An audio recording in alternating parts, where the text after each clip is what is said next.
የአዲስ አበባ ከተማ የንግዱ ማህበረሰብ ተወካዮች ከከተማው ከፍተኛ አመራሮች ጋር ትላንት ሲመክሩ እየገጠሙን ያሏቸውን የዘርፉን ችግሮች አንስተው ምላሽ ጠይቀዋል። በመድረኩ ላይ ተነስተው ምላሽ ከተሰጣባቸው የዘርፉ ችግሮች መካከልም ጉቦ በባንክ አካውንት ጭምር እንዲገባላቸው የሚጠይቁ የመንግስት ሰራተኞች መኖራቸው ተጠቅሷል። ከዚህ ባሻገር የማምረቻ ሼድ የሚሰጣቸው አምራቾች ወደ ከፍተኛ ኢንዱስትሪ አድገው ሼዱን ለሌሎች ማስተላለፍ ኖሮባቸው ሳለ አሁንም በቁጥጥራቸው ስር የሚያስተዳድሯቸው ሼዶች አሉ የሚለው ተጠቃሽ ነበረ። የንግዱ ማህበረሰብ ተወካዮች ያነሷቸውን እነዚህንና ሌሎችንም ጥያቄዎች በከተማ አስተዳደሩ ከንቲባና ምክትል ከንቲባ ከነተሰጣቸው ምላሾች መድረኩን የተከታተለው ጌታውን አንጭሶ በተከታዩ ጥንክሩ ያስመለክተናል።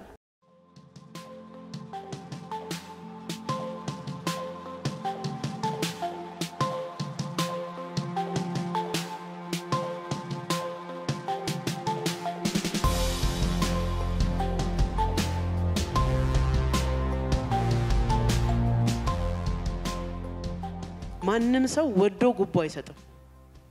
አጥፊ ይኖራል፣ የራሱን ጥፋት ለመሸፈን የሚሰጥ ይኖራል። ግን ተገዶ የሚሰጠውን ብታስቡት ብዙ ነው እና ቅጣቶቹ ለጠያቂዎቹ የገንዘብ ማግኛ መንገድ ሆነዋል።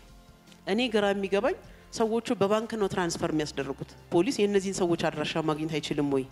ሌቦቹ መያዝ አይችሉም ወይ?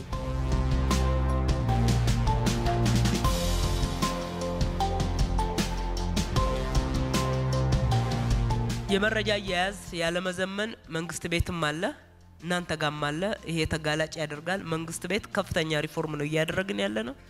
አንዱ ትኩረት የሰጠነው ለገቢዎች ነው። እናንተ ዛሬ እንደዚህ ምትወቅሱትን የአገልግሎት አሰጣጥ ክፍተቶችን ለመዝጋት አንዱ መሰረታዊ ውጤት ሊያመጣ የሚችለው ቴክኖሎጂ መጠቀም ነው። አገልግሎት አሰጣጥ ላይ ያለው ልምምድ በፍጥነት መላቀቅ አለመቻል ያመናል። እንዲለወጥ ነው የምንፈልገው። በአንድ አመት ውስጥ 160 ሰው ያክል መቅጣት ቀላል ነገር እንዳይመስላችሁ። የታገልን ነው፣ ለውጥ ያመጣንበትም ጭምር ነው ያለነው።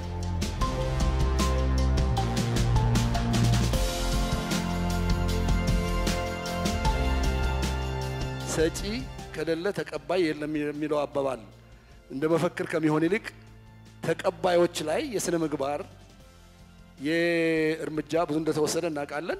እነዛን አተኩሮ መስራትና አጥብቆ የሚሰራበት ሁኔታ ቢፈጠር የተሻለ ለውጥ ይመጣል የሚል እምነት አለኝ። ሰጪ ከሌለ ተቀባይ ከተገኘ የሚባለውን አሁንም እንለዋለን። አታሽሹት፣ ከናንተ አታርቁት። የመጨረሻ ውሳኔ የማይሰጡባችሁን ሰዎች ተደናግጣችሁ ጉቦ በመስጠት ወይም ደግሞ ተደራድራችሁ የማይገባ ጥቅም ለማግኘት ጥረት ማድረግ ችግሩ አብሮን ይከርማል። እንደዚሁ እየተወቃቀስን እንኖራለን። ለምንድነው ይሄንን እምለው? በአንድ በኩል ማታጋልጡ ብዙዎች ስለሆናችሁ ደረሰኝ ለማግኘት አስቸጋሪ የሆነበት አይነት ሁኔታ ነው ያለው። ለምሳሌ የኔን ፋብሪካ በወስደው 20% ግብአት ሲሚንቶን ይጠቀማል።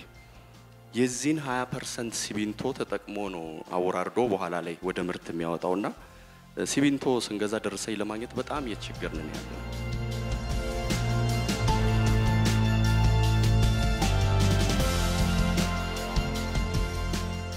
በጣም ውይይታችን ማደጉን ያየሁበትና ዛሬ ደስ ከተሰኘውበት ደረሰኝ መቁረጥ ላይ ያለው አቋማችሁ በጣም ተሻሽሏል። እቃ ከምንጩ ጀምሮ ደረሰኝ ያስፈልገዋል።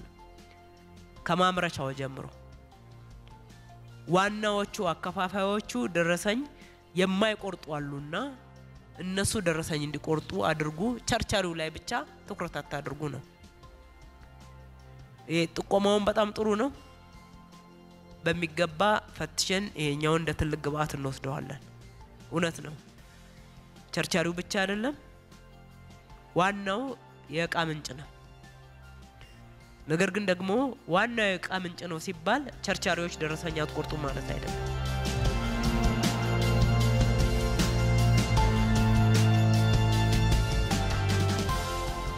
ትልልቅ ስራ የሚሰራ አምራች ሼድ ልቀቅ ተብሎ የሚለጠፍበት ከሆነ በስጋት ኤሪያ ላይ የሚሆን ከሆነ እንዴት ነው ውጤታም አምራች ልታገኝ የምትችለው ሀገራችን? የማምረቻ ሼዶች ላይ ያሉ ማህበረሰቦች አሉ። እነዚህ ማህበረሰብ ስራ እየሰራ ያለ ማን ነው? የማምረቻ ቦታውንስ ባላግባብ ሳይጠቀም ያስቀመጠ ማን ነው ተብሎ ያንን በጥልቀትም እንዲታይልን እንፈልጋለን። እየታየ አይደለም።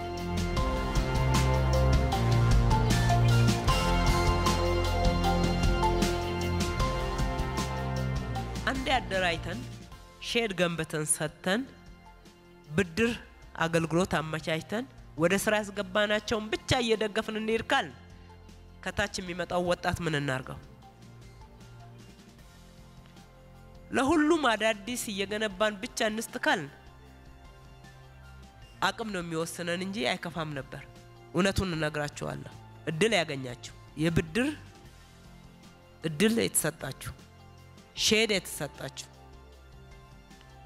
ክትትልና ድጋፍ ተደርጎ በማሽንም ጭምር በማሽነሪ ሊዝ የታገዛችሁ ሰርታችሁ ቶሎ ተሸጋገሩ። ለውጥ የጥረት ውጤት ነው።